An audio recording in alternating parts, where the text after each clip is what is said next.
Good morning.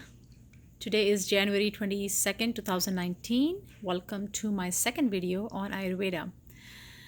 So, today I would like to talk about my journey into Ayurveda. I was born and raised in India, and I was always a chubby child growing up, very different than my siblings who were lean and skinny. So, everything I ate, I put on weight. Everything they ate, they never put on any weight. I moved to the United States in 2001 after I got married. And when I moved here, right before that, I had joined a gym and I had lost some of the weight just to become fit. So I was exposed to some exercise in India before I got here. So I moved here in 2001, and then slowly I was in the bliss of marriage, newly married person. I was enjoying myself, and then all of a sudden, before I knew, by 2005, I already gained a lot of weight. In addition to what already I had on, I had not lost a whole lot of weight when I came from India, and then I added more weight. So after I had my second child in 2007, by that time I already had gained over 100 pounds. So my weight was 223 pounds. That was my peak weight. And by that time, after having my children, I was very unhealthy. I was a depressed, sad person. I was just sad. And I was also on the verge of getting diabetes. So I asked myself, where do I want to see myself 10 years from now? I want to be alive for my children. I don't want to be dead. So I just, buck up, get up, and do the right thing. So I joined the local YMCA and I worked out 6 days a week, an hour and a half every day with a trainer.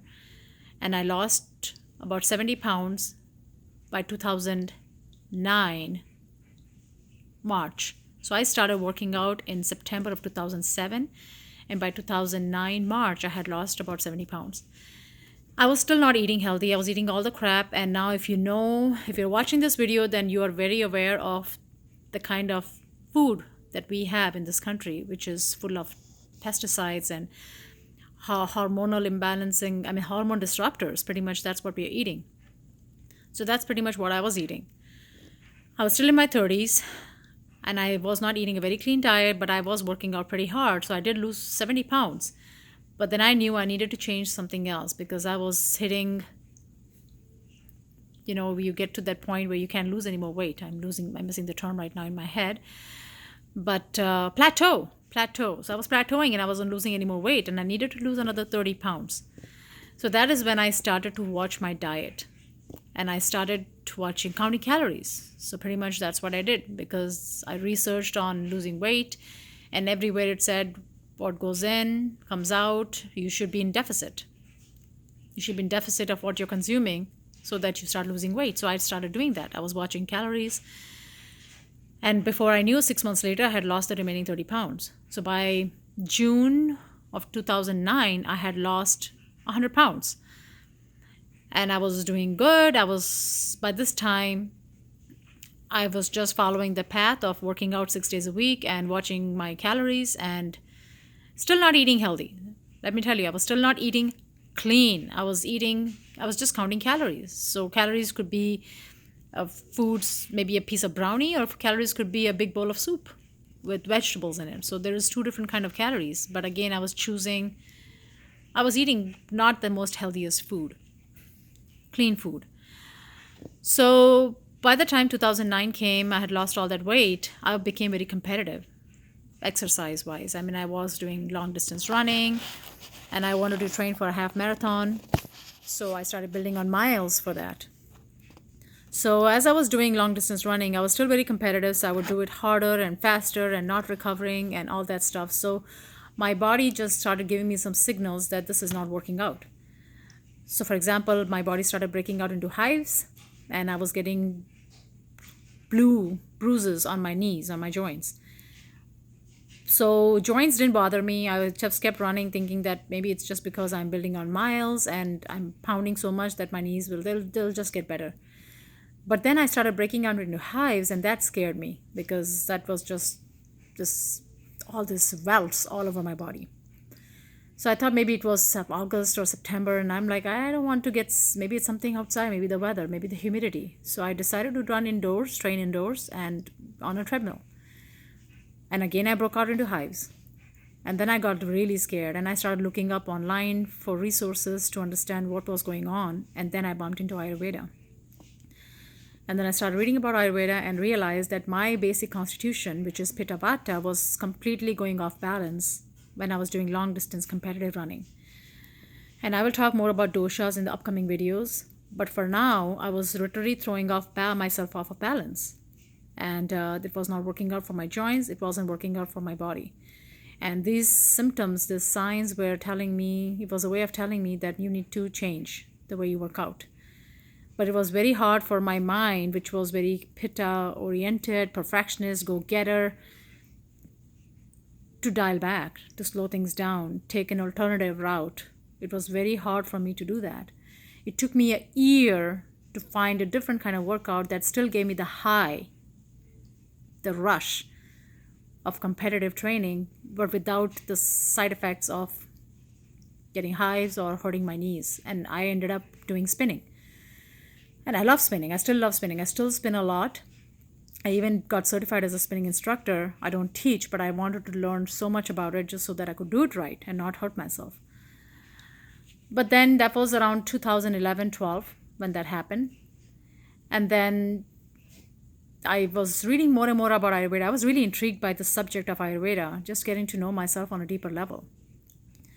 And then I happened to go to a local pharmacy, a community pharmacy, and I talked to a person who was an Ayurvedic practitioner. She actually worked there.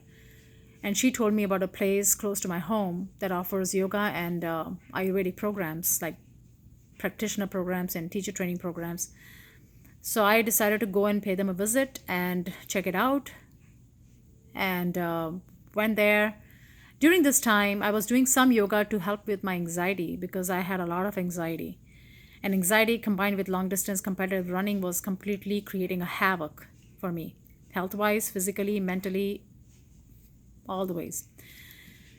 So yoga was helping me a little bit about things with anxiety. So I thought, you know what, I'll just pay them a visit and see what this is all about. So I did go there, and I completely fell in love with the place and the people who run the place. And I decided, you know what, I'm going to become a yoga teacher.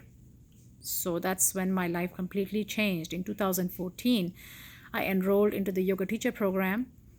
And by 2015, I was certified. Thankfully, I was in a place where they had a lot of Ayurvedic programs. So they infused a lot of Ayurvedic knowledge into our yoga teacher program. So I was very fortunate to have a lot of insight into Ayurveda.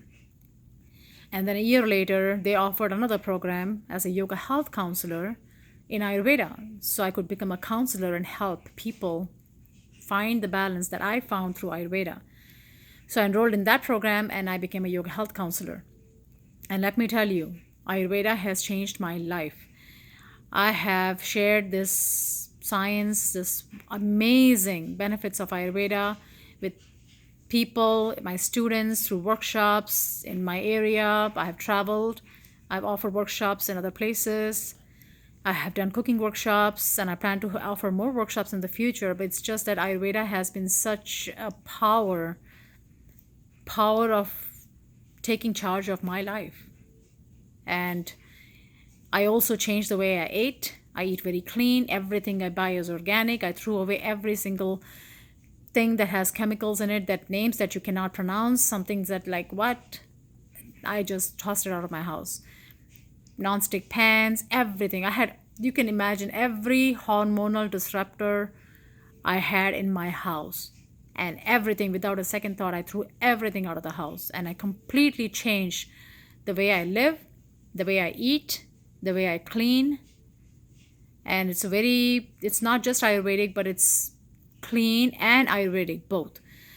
So before I close this video, I want to share a few things. That first of all, Ayurveda is not Indian. It originated in India, but it's for everybody. Excuse me.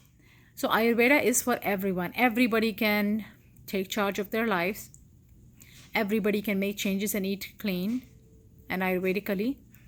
And I will be sharing videos in the future about daily routines and diet and stuff like that, so you have more knowledge about what this Ayurveda is about and how you can use the tools of Ayurveda to bring yourself back to balance and try not to get sick again. Because honestly, in the last 3 years, I've not had a single, I think the last time I had a cold, a flu symptom was 3 years ago. And before that, it was before I became a yoga teacher. So think about that. So it's a lot of changes I made, but it was all for good. So anyway, that was my journey coming into Ayurveda. This is how it all started. And in the future videos, you will hear me talk more about the doshas and what this is all about. What is Ayurveda? What is the dosha? And what are the qualities of someone in balance, and what are the qualities of someone in imbalance? So you can start to do a self check to see if this is something that's happening with you. Anyway, thank you for tuning in and watching my video, which is a little over 5. Well, it's almost 11 minutes now. But I promise next time going into future videos, it won't be this long. I'll cut it very short. 5 minutes is all I'm going to take of your time. But thank you, and I hope you have a wonderful day. Bye-bye.